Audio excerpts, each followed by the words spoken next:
नमस्कार दोस्तों, आज जैसे एक बार फिर से हम यूके ट्रिपल एससी के बाहर मौजूद हैं। पिछले हफ्ते भी हम यहां पर आए थे और हमने वादा किया था अगर हमारी मांगे पूरी नहीं होती है तो हम यूके ट्रिपल एससी एक बार फिर आएंगे।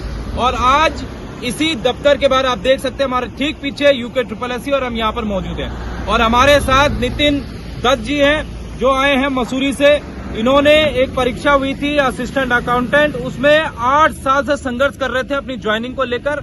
और आज उस संघर्ष की बात आप खुद इनसे जानेंगे, इनकी जुबानी जानेंगे कि क्या इन पे बीती और क्या चीजें हुई, क्योंकि ये हमारे साथ जेल भी गए थे। पूरे 7 दिन इन्होंने जेल में भी बिताया था। इधर अगर आप मेरी दूसरी साइड देंगे तो इनके साथी हैं मोहन कैंथोरा भाई, ये भी जेल में गए थे और लगातार युवाओं के लिए संघर्ष कर रहे हैं। आज हमने बातें बहुत की वहां पर, चाहे वो परीक्षा कैलेंडर की हो। कनिष्ठ सहायक के बच्चे लगातार जो है मांग कर रहे हैं ज्वाइनिंग की, लगातार रैलियां कर रहे हैं। उनके लिए भी हमने कहा कि उनकी ज्वाइनिंग आप कब तक दे रहे हो।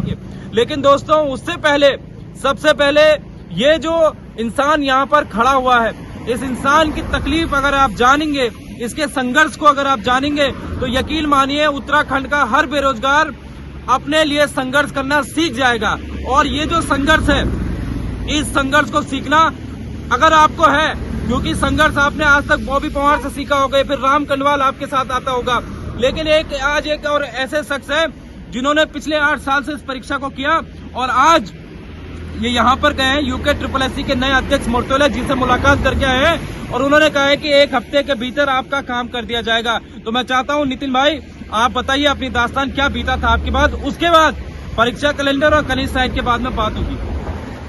2016 जनवरी में असिस्टेंट अकाउंटेंट O लेवल के विज्ञप्ति आई थी, जिसका परीक्षा 2018 में नवंबर में करवाया गया था आयोग द्वारा। इसके बाद 132 पोस्टों में सिर्फ एक बच्चे का चयन हुआ और दूसरा नंबर मेरा था।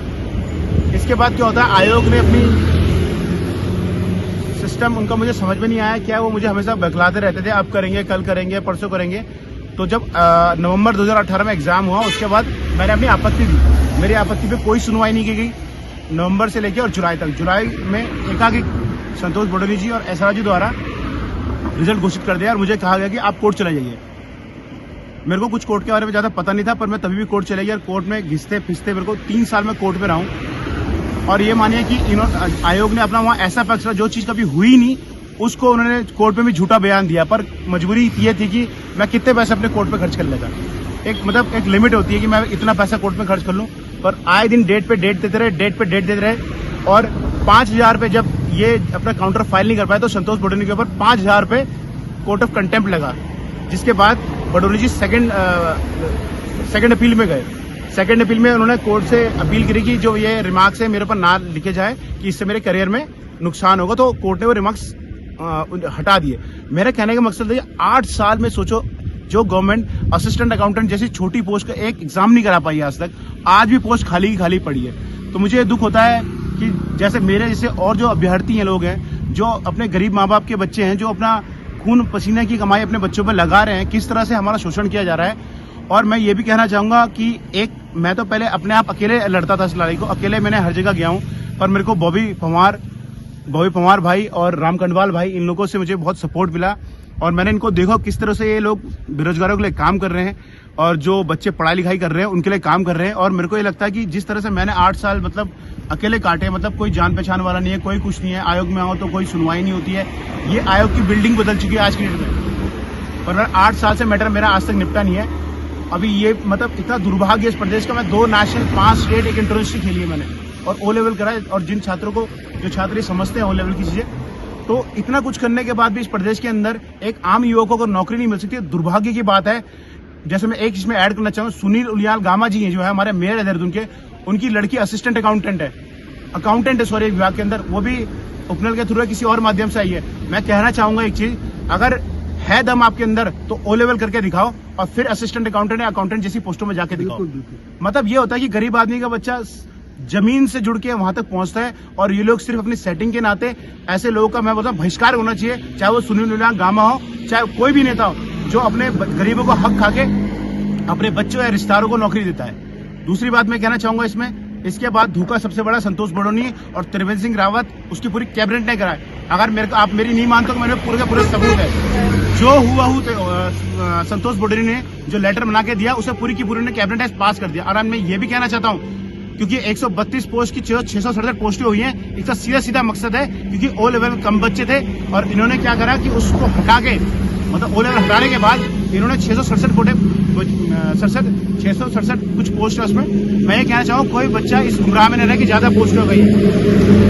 आप ये सोचिए जिस पोस्ट की क्वालिफिकेशन ओ लेवल रहेगी आज इसमें कंप्यूटर तो शामिल नहीं है और हमें आपस से बटना नहीं है, कंप्यूटर है नहीं है। जो चीज हो रही है चलो हो रही है, पर हमें ये देखना है कि कहीं 600 650 पोस्टें कहीं बिक तो नहीं रखी होंगी। मतलब ये मत सोचना कि नहीं यार कि हम ज्यादा बच्चे हैं या कम बच्चे, इससे कोई फर्क नहीं पड़ता। जब पोस्ट पहले ही बिक जाएगी तो उससे हम करेंगे क्या। तो मेरा ये कहना है कि बहुत प्रॉब्लम है और मैं अपने जितने भी युवा साथी है जो एग्जाम की तैयारी कर रहे हैं, जो इससे संबंधित कार्य कर रहे हैं, मैं कहना चाहूंगा देखो पढ़ाई तो बहुत जरूरी है पर अपने पास प्लान बी जरूर रखो। अगर प्लान बी नहीं होगा ना तो इन लोगों के भरोसे मत बैठो। ये सब के सब लोग एक ही थाली के चट्टे बट्टे हैं। आप सचिवालय से लेके आप किसी विभाग के अंदर चल जाइए, लोक सेवा आयोग, अधीनस्थ सेवा, कोई पूछने वाला नहीं है। सिंगल आदमी की कोई पूछ नहीं। जब तक आप संगठन के साथ नहीं जुड़ोगे, संगठन के साथ काम नहीं करोगे तो कोई फायदा नहीं है। अंत में यह बोलना चाहूंगा कि इतना दुख झेलने के बाद 8 साल में से मैं 3 साल कोविड में कोर्ट में रहा हूं। सोचो जब लोग अपने घरों में रहते थे मैं कोविड में कोर्ट में जाता था, ना कोई यहाँ देखने वाला ना कोई समझने वाला। आप किसी के पास भी चल जाओ। आज मैं लोक सेवा आयोग में राम भाई के साथ गया हूँ और मार्तोली जी से हमारी बात हुई है। मार्तोली जी को हमने बताया अगर 1 हफ्ते के अंदर हमारा कार्य जो मेरा मामला पेंडिंग है यहाँ पे और अगर वो 1 हफ्ते के अंदर नहीं हुआ तो इसके बाद हमने चेतावनी दे दी है। नितिन भाई का जो मुद्दा है वो काफी एक तरह से चौंकाने वाला भी और आप लोगों को बहुत बड़ी सीख भी देता है क्योंकि ऐसा संघर्ष जो है आप लोगों को सीखना है कि अगर नितिन दत्त मसूरी से आते हैं और अप डाउन करते हैं, कभी कोर्ट के चक्कर लगाते हैं, कभी आयोग के चक्कर लगाते हैं और उन भ्रष्ट जो पहले के यहाँ पर अधिकारी थे उनसे भी लड़ते हैं, झगड़ते हैं और अपनी चीजों के लिए जो है आगे बढ़ते हैं। तो मैं ये कहना चाहूंगा कि ये संघर्ष जो है प्रदेश के हर बेरोजगार को, हर नौजवान को, हर युवा को इनसे सीखना चाहिए। अब दोस्तों बात रही आज की जो एक और मुद्दा है यूके SSSC के कैलेंडर का जो जारी होने वाला है, वो बात भी हम लोगों ने वहां पर की और जो कैलेंडर जारी होने वाला है वो लगभग जो है अगले महीने का है, अप्रैल के पहले हफ्ते में कहा है कि जो है परीक्षा कैलेंडर जारी हो जाएगा। हालांकि जब हम पिछली बार आए थे तो उन्होंने कहा था कि मार्च के अंतिम सप्ताह या फिर जो द्वितीय सप्ताह है उस तक जारी हो जाएगा, लेकिन आज जो है चीजें बदली है। उन्होंने ये कहा है कि क्योंकि उत्तराखंड बोर्ड के एग्जाम चल रहे हैं और उसके सेंटर चिन्हित है अभी फिलहाल, तो कैलेंडर जो है पहले हफ्ते में जारी किया जाएगा। दोस्तों बात करें कलिश साहिब की तो देखो कलिश साहिब का भी मुद्दा काफी गरमाया हुआ है। रोज जो है बेरोजगार यहाँ पर रैलियां कर रहा है, बहुत सारी चीजें कर रहा है। तो उसका इसी हफ्ते उन्होंने कहा है ये जो हफ्ता जा रहा है, आज मंगलवार हो गई तो शनिवार तक मुझे लगता है कि आप लोगों का डॉक्यूमेंट वेरिफिकेशन की जो चीजें हैं, जो संवाद है वो भी जारी हो जाएगा। आपको कुछ कहना था कैंथोरा भाई?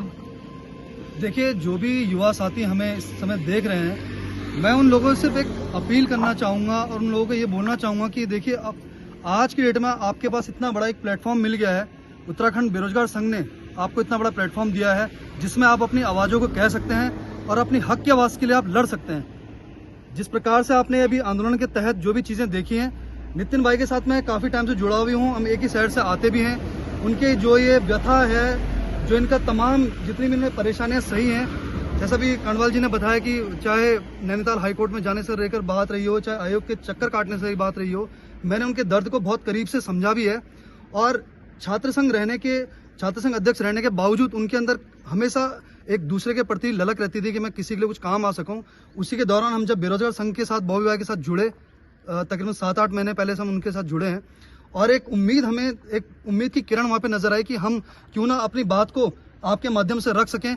जब हम दूसरों की छात्रों की पीड़ा को हम समझ सकते हैं तो इतना बड़ा प्रकरण जो आपके साथ हुआ है तो आप अपनी बात को क्यों ना कह सकें। तो मैं आज धन्यवाद भी दूंगा कांडवाल जी का, जिन्होंने हमारी बात को थोड़ा सा गंभीरता से लिया और उन मैटर को, क्योंकि देखो व्यस्तम समय इनके पास भी बहुत है। तमाम जो उत्तराखंड के लोग हैं उनके पास हजारों दिन नए लोग अपनी अपनी समस्याओं को लेकर आते हैं, तो हम भी उनका व्यस्तम समय को देखते हुए हम भी अपनी बात को नहीं कह पाए। लेकिन आज जब हमने उनकी बात कही तो उन्होंने फौरन उसमें एक्शन लेते हुए हमें बोला कि आप एक बार अपनी अर्जी लगा के आइए, क्योंकि नए आयोग के अध्यक्ष आए हैं, उनको अपनी बात को समझाइए और तब अगर वो नहीं मानते हैं तो अपनी बात को समझाने के हमारे पास दूसरे तरीके भी आते हैं। मैं यही कहना चाहूँगा कि आप लोग धैर्य बना के रखिए और अपनी आवाज़ को अपने हक से लड़ने की कोशिश करिए। हर एक घर के अंदर बॉबी पावर, हर एक घर के अंदर कानवाल राम कानवाल जी हैं, हर एक घर के अंदर नितिन दत्त जी हैं, हर एक घर के अंदर हरिओम जी हैं, जो हमारे जेल के जितने भी साथी हैं, मैं उन लोगों को भी कहना चाहूँगा आप अपने क्षेत्र में इसी तरह से काम करते रहिए। धन्यवाद। तो फिलहाल दोस्तों अभी विदा लेने का समय आ चुका है और जैसे हमने वादा किया था कि अगर मांगे पूरी नहीं होती हो, चाहे कहाँ भी हो, चाहे वो यूकेपीएससी जैसा भ्रष्ट आयोग हो, चाहे वो यूके हो, इन दोनों आयोगों को और चाहे वो दूसरा माध्यम हो किसी भी परीक्षा एजेंसी को कराने का, वहां पर जब तक बेरोजगारों के साथ अन्याय होता रहेगा हम वहां पर खड़े हैं, खड़े रहेंगे दोस्तों। फिलहाल नमस्कार।